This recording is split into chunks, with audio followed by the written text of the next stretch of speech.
क्या बंधनों की ओर, क्या निराशाओं की ओर, परीक्षाओं की ओर ताकते रहें? आपकी कमियों की ओर शैतान क्या करता है? आपकी कमियों की ओर आपका ध्यान। अच्छा, तू बोल नहीं सकता, उसी की ओर ध्यान तेरा। अच्छा, तेरे जीवन में ये बीमारी, उसी की ओर आपका ध्यान लगा ही रहता है। और स्पिरिचुअल रेल्म में कैसे काम होता है? सिद्ध करने वाले परमेश्वर की ओर ताकना है, जीसस क्राइस्ट की ओर, परमेश्वर की ओर ताकते रहना कहते हैं। पहले प्रभु आपके आत्मिक लाइफ को, स्पिरिचुअल जीवन को रिस्टोर करना चाहता है।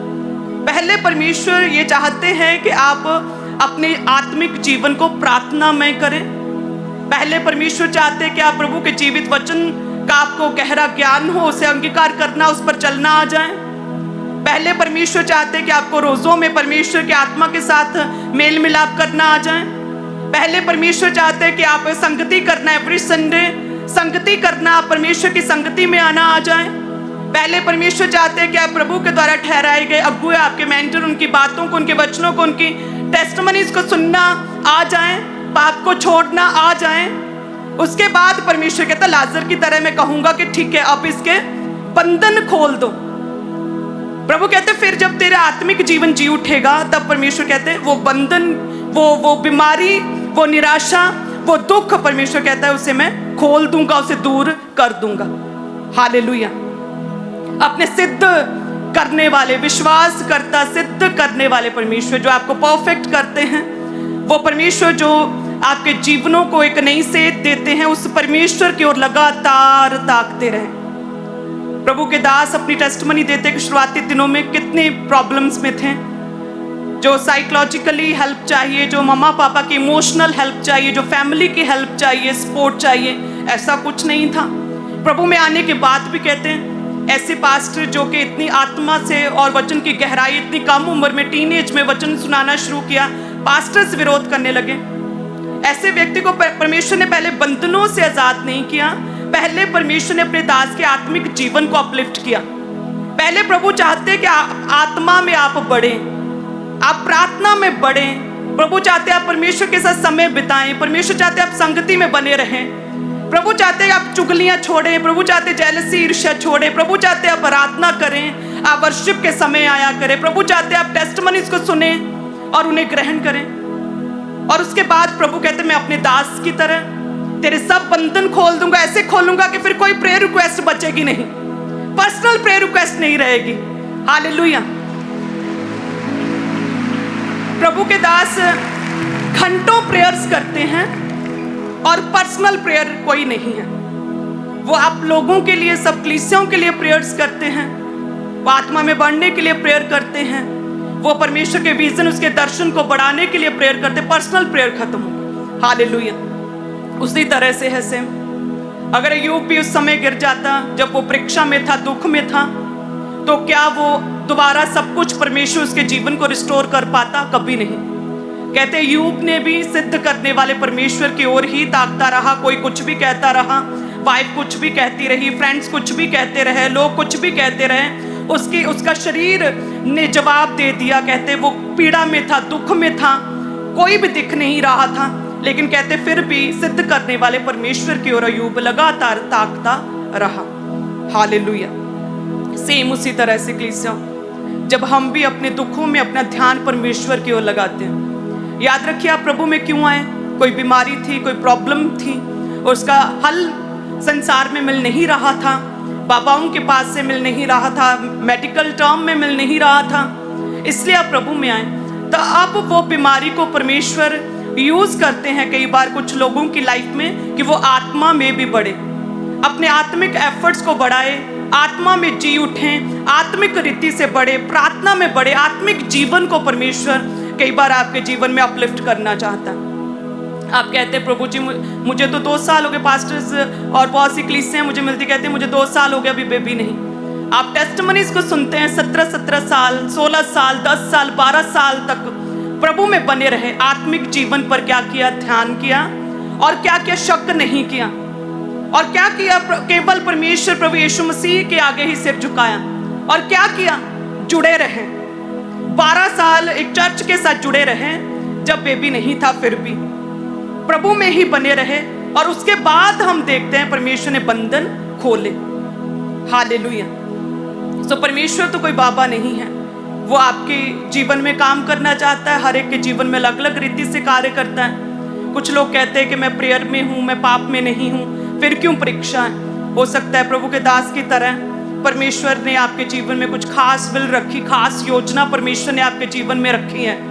प्रभु आपकी स्टोरी को और ग्लोरीफाई करना चाहता है आने वाले दिनों में, इसलिए आप क्या करें, लगातार आत्मा में बढ़ते रहें।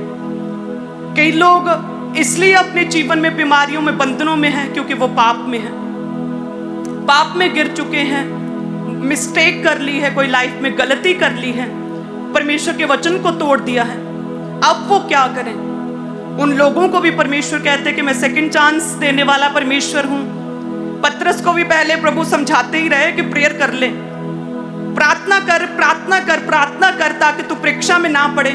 उसने कहते सीरियस नहीं लिया वचन को, वो सोता ही रहा, आत्मिक रीति से वो जागृत नहीं हुआ था और वो परीक्षा में आया। लेकिन परमेश्वर ने उसके इनकार के बावजूद, उसकी मिस्टेक के बावजूद, परमेश्वर ने उसे सेकंड चांस दिया। वचन कहता है प्रभु ने एक बड़ी कलीसिया और प्रेरितों के काम में उसके द्वारा बड़े काम लिए। परमेश्वर ने उसकी सेवकाई को एक सेकंड चांस के रूप में, बड़ी गवाही के रूप में उसे खड़ा किया। आज एक व्यक्ति जब पाप करता है तो पाप करता ही चला जाता है। पाप एक दलदल है, जब आप इसमें फंसते हैं और उसे बचाने के लिए, अपने आप को और ज्यादा जस्टिफाई करने के लिए आप और पाप करते रहते हैं, अपने आप को जस्टिफाई करने के लिए आप और पाप करते रहते हैं और उस दलदल में फंसते रहते हैं। आज जितनी कलीसियां मुझे देख रही है, यदि कोई पाप में है तो जितनी थोड़ी बहुत ही सांसें बची हैं आत्मिक रीति से, अभी तौबा करें, अभी मन फिराएं।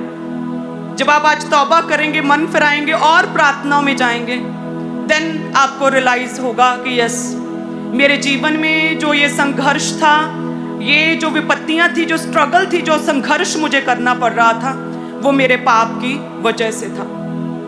और परमेश्वर रिस्टोर करने वाला परमेश्वर है।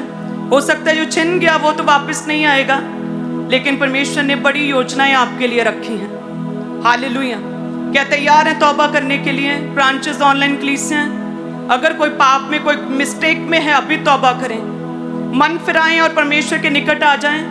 यदि कोई वेट में है कि मेरी टेस्टमनी क्यों नहीं बन रही, प्रभु में बने रहें।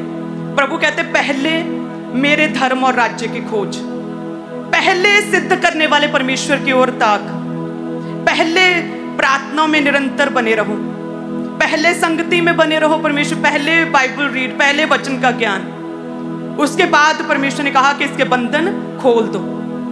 हालेलुया। सो इस तरह से परमेश्वर काम करता, अपने अपने जीवन की जो स्टोरीज हैं, आपके जीवन की जो संघर्ष है, आपके जीवन की लाइफ में जो कमियां, उन्हें देखें, उन्हें जांचें, अपनी लाइफ को रीइमेजिन करें, रियलाइज करें, दोबारा चेक करें कि क्या कमी है, मुझे और कहाँ बढ़ना है, किस जगह पे मुझे और आत्मिक रीति से काम करना है। परमेश्वर देन हमारे साथ है। प्रभु ने ये तो नहीं कहा कि बंधन नहीं खोलूंगा। प्रभु कहते निश्चय श्योर है, ये श्योर विक्ट्री तुम्हारी है, श्योर है ये। प्रभु कहते हैं कि तुम हील होंगे, तुम चंगे होगे, लेकिन पहले बाहर आ जाओ। आत्मिक जीवन को उठाया, पहले जिलाया आत्मिक जीवन, स्पिरिचुअल लाइफ्स को जो मुर्दा थी उन्हें जिलाया, और उसके बाद श्योर है, प्रभु कहते हैं टेस्टिमनी, श्योर हीलिंग है। हालेलुया। तैयार है क्या आत्मिक रीति से बढ़ने के लिए? अगर प्रभु का आत्मा आपको अगुवाई करे 40 रोजों में जाने के लिए, जैसे प्रभु ने मुझे पिछले दिनों में अगुवाई की और मैं 40 रोजों में हूँ, आप भी रोजों में जा सकते हैं, प्रेयर्स में जा सकते हैं। आज प्रेयर माउंटेन के लिए आपके पेपर्स जो हैं वो साइन होंगे और आपको प्रेयर माउंटेन बुलाया जाएगा। सो हर तरह से आत्मा में बढ़े। प्रेयर माउंटेन प्रेयर्स इतनी पावरफुल हैं। 1 घंटा जब आप प्रभु को देते हैं ना, वो एक मार्वलस काम करता हमारे जीवन में। मेरे पर्सनल एक्सपीरियंस है प्रेयर माउंटेन के, शैतान दूर से भागता है, इतनी पावरफुल प्रेयर माउंटेन प्रेयर्स हैं। हालेलुया। और जब आप प्रेयर माउंटेन प्रेयर्स को करना शुरू करेंगे अपनी पर्सनल लाइफ में, आपने 1 घंटा प्रेयर की, उसके बाद आधा घंटा बाइबल पढ़ी जाए, 1 घंटा बाइबल, या 1 घंटा आप सुबह उठ के, सुबह से शाम तक 8 बजे तक आपके 1 घंटा प्रेयर तो हो ही जाती होगी सबकी। और 1-1.5 घंटा प्रेयर माउंटेन की प्रेयर, यानी कि एक विश्वासी ने आत्मिक रीति से अपना अच्छा काम कर लिया। अगर आप प्रेयर माउंटेन प्रेयर्स मिस ना करें। आत्मिक रीति से आप बढ़ते जाएंगे धीरे धीरे। हालेलुया। सो लगातार प्रभु में बने रहें, पवित्र जीवन जिएं, अपनी पवित्रताई को मेंटेन करें। अगर किसी से कोई सिन और कोई मिस्टेक हुई, प्रभु से तौबा करें, फिर से उस पाप में ना घुसें। परमेश्वर आपको छुएगा, श्योरली प्रभु विक्ट्री देगा। हालेलुया। सो अपने हाथ को उठाएं सभी कलीसिया। मेरा ये विश्वास है कि प्रभु के नाम में वचन कहता है यहोवा उसकी सामर्थ्य की खोज करो। मेरा विश्वास है कि आज कलीसिया खुदावन तेरी सामर्थ्य की खोज करेंगी और तेरे दर्शन के लिए लगातार खोज करती रहेंगी। तेरी सामर्थ्य के लिए प्रभु, तेरे गहरे वचन के लिए, आत्मा में बढ़ने के लिए और मजबूत होने के लिए लगातार परमेश्वर खोज करती रहेंगी। परमेश्वर तेरा आत्मा छुए के जन को खुदावन, अगर कोई पाप में गिर चुके हैं प्रभु, उन्हें नया बल और नई ताकत दे। परमेश्वर प्रभु उन्हें सेकंड चांस दे। जितने लोग भी अपनी प्रार्थनाओं की उत्तर के वेट में प्रभु, उनके जीवन में किसी भी तरह का कोई भी शक और कुड़कुड़ाहट काम ना करने पाए, तेरा आत्मा उनके जीवनों में काम करे। परमेश्वर उनकी स्टोरी ग्लोरीफाई हो, उनकी प्रार्थनाओं के उत्तर उन्हें मिले। परमेश्वर तेरा आत्मा इन्हें छुए, आत्मिक रीति से एक जन बढ़े, प्रार्थना में बढ़े और परमेश्वर अपनी टेस्टमनी को, अपनी ग्लोरी को रिसीव कर सके। परमेश्वर धन्यवाद यीशु मांगते प्रभु यीशु के नाम में, आमीन। सभी कलीसिया अपने बीजों को अपने हाथों में उठाएं। मेरा ये विश्वास है कि आपके बीज जो आप बोते हैं वो प्रभु के कामों में लगते हैं। हालेलुया।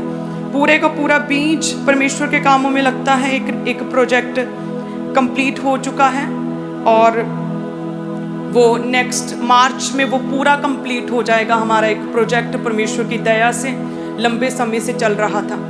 एक और प्रोजेक्ट है जो आपको पता नहीं है, स्पिरिचुअल प्रोजेक्ट, वो भी कंप्लीट हो जाएगा। वो यहाँ से थोड़ा सा दूर है, वो भी ईस्टर तक कंप्लीट हो जाएगा। सो 2 प्रोजेक्ट्स कंस्ट्रक्शन के, परमेश्वर के भवन के कंप्लीट हो जाएंगे। आप लोगों की सहायता के द्वारा पॉसिबल हुआ, परमेश्वर की ग्रेस से पॉसिबल हुआ। जो प्रभु आपके दिलों में ये बोने के लिए एक बोझ को देता है, उसके लिए हम प्रभु का हमेशा धन्यवादी हैं, ऋणी है प्रभु के। हालेलुया। सो जो भी आप बोते हैं परमेश्वर के भवन में लग रहा है। आपका बोया गया कलीसियाओं को स्थापित कर रहा है, आपका बोया गया परमेश्वर के राज्य का विस्तार कर रहा है। मैं आपसे शुरू से कहती हूँ, चाहे हमारी एनिवर्सरीज हो, हमारे बर्थडेज हो, आप हमारे लिए कुछ ना लाया करें, आप प्रभु के राज्य के लिए बो दिया करें। उस दिन आप कोई मिठाई भी ना लाया करें, क्योंकि अपोस्टल जी हमेशा बहुत ही चुना हुआ फूड खाते हैं, बहुत कम और बहुत सिलेक्टिव फूड खाते हैं, और मुझे मीठा इतना पसंद नहीं है। सो आप एक डब्बा मान लो मिठाई का लेकर आते हैं, उतने ही पैसे आप प्रभु के राज्य में बो दिया करें। हालेलुया। आपके घर में भी यदि कोई भी खुशी का दिन होता है, उसमें भी आप हमारे लिए मीठा ना लाकर उसे प्रभु के राज्य के लिए बो दिया करें। वो आप नोटिस करेंगे, उसका फल अमेजिंग रीति से आपके जीवन में आएगा। हालेलुया। क्या तैयार हैं? आज से जो भी आप मीठा आप लेकर आते हैं हमारे लिए, इतने कार्ड्स मैरिजेस के और अलग अलग तरह के फंक्शंस के मैं सारे रिसीव करती हूँ, बट उसे आप लिख करके, ये शादी है, ये त्यौहार है, हमारे जीवन में ये गवाही है, आप उसे बो दिया करें पैसों के रूप में। उतने का 80 रुपए का डब्बा, 100 रुपए का डब्बा, बट उसे बो दिया करें। तैयार है क्या सभी कलीसिया? मेरा ये विश्वास है कि आज से आप इसे फॉलो करेंगे और प्रभु आपको ब्लेस करेगा। प्रभु यीशु के नाम में अपने हाथों में अपनी ऑफरिंग को उठाएं सभी कलीसिया। धन्यवाद यीशु। तेरा वचन कहता है कि सारे दशमांश भंडार में ले आओ कि मेरे भवन में भोजन वस्तु रहे। सेनाओं का यहोवा ये कहता है कि ऐसा करके मुझे परखो कि मैं आकाश के झरोखे खोल कर तुम्हारे लिए अपरंपार आशीषों की वर्षा करता हूँ कि नहीं। मैं तुम्हारे लिए नाश करने वालों को ऐसा खुड़कूंगा कि वह तुम्हारी भूमि की उपज नष्ट न करेंगे, तुम्हारी दाखलताओं के फल कच्चे ना गिरेंगे। सेनाओं के यहोवा का यही वचन है। हे परमेश्वर, जितने टाइथर्स हैं तेरा आत्मा इन्हें छुए। परमेश्वर, जैसे तूने खुदावन हमारी वफादारी को देखा है, हमारी टाइथ बोने की वफादारी को देखा है और तूने हमें बढ़ाया है, सेम इसी रीति से परमेश्वर जितनी भी कलीसियाँ हमारे साथ जुड़ी हैं, जितने सेवक हमारे साथ जुड़े, मिनिस्ट्रीज हमारे साथ जुड़ी हैं, कलीसियाँ हमारे साथ जुड़ी, प्रभु इन्हें भी सेम फेवर, सेम ग्रेस दे, सेम आत्मा इनके जीवनों में कार्य करे कि ये भी अपने टाइथ को बो सकें, अपनी कमाई का 10वां हिस्सा प्रभु तेरे राज्य में बो सके। परमेश्वर, तू कहता है जिस नाप से तुम नापते उसी से तुम्हारे लिए भी नापा जाएगा। हे परमेश्वर, इन कलीसियाओं को ये ताकत दे और ये बल दे, आत्मिक रीति से इस तरह से तैयार करे प्रभु कि तेरे कामों के लिए बोल सके, एक जीवित बोझ के रूप में, स्ट्रॉन्ग पिलर के रूप में हमारे साथ खड़े हो सके, तेरे दास के साथ खड़े हो सके, ताकि तूने जो असाइनमेंट्स अपने दास को दी हैं परमेश्वर, वो सारी असाइनमेंट समय रहते पूरी हो सके परमेश्वर। और जितने लोग बोलते हैं तेरा आत्मा छुए, जिस बटुए से जिन हाथों की कमाई को परमेश्वर इन्होंने बोया, उन हाथों में बरकत आए परमेश्वर, उन बटुओं में बरकत आए परमेश्वर, उन पर्सों में बरकत आए, उन जॉब्स में, उन काम में बरकत आए, उन बिजनेस में बरकत आए।